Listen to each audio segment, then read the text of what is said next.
Today we're making palmiers, a French pastry. It's made with puff pastry and sugar. So if you haven't worked with puff pastry before, you have to keep it frozen and defrost it right before you're going to use it. This has been sitting out for a little bit and is nicely defrosted. In fact, it's a little bit sticky. You want to keep your puff pastry covered when you're not using it so it doesn't dry on the ends. So what I'm going to do is take a little bit of sugar. I have about 3/4 cup of sugar in my cup here, and I'm not going to use all of it, but I just have it out there so I can spread it around. And I'm going to unfold the puff pastry. Inside your puff pastry you'll find parchment paper, and that keeps the pastry from sticking to itself.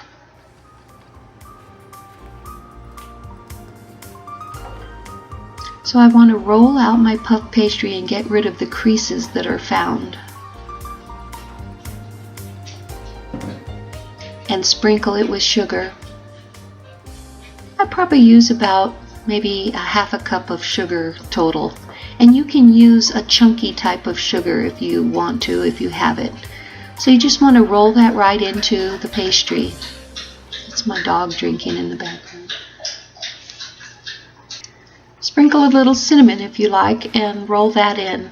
Okay, now to get the shape of the palm tree, or elephant ears as they're called, you're just going to bring the edges into the center. And at this point I sprinkle just a little bit more sugar. Spread that out and roll it in. In Mexico these are called orejas, or ears, and they top it with honey.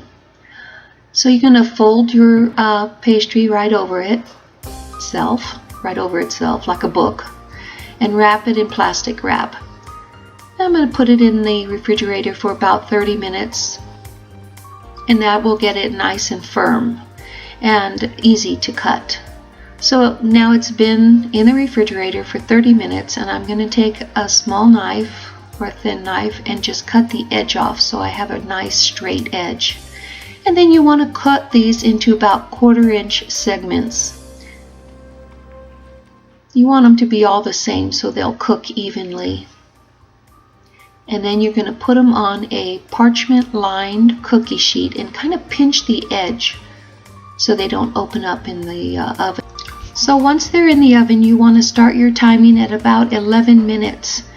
These will burn really fast at the end, so keep a close eye on them. Then just take them out of the oven and put them on a cooling rack. They'll get crispy as they cool. So if you like these recipes, please subscribe to my page and enjoy these wonderful palmiers.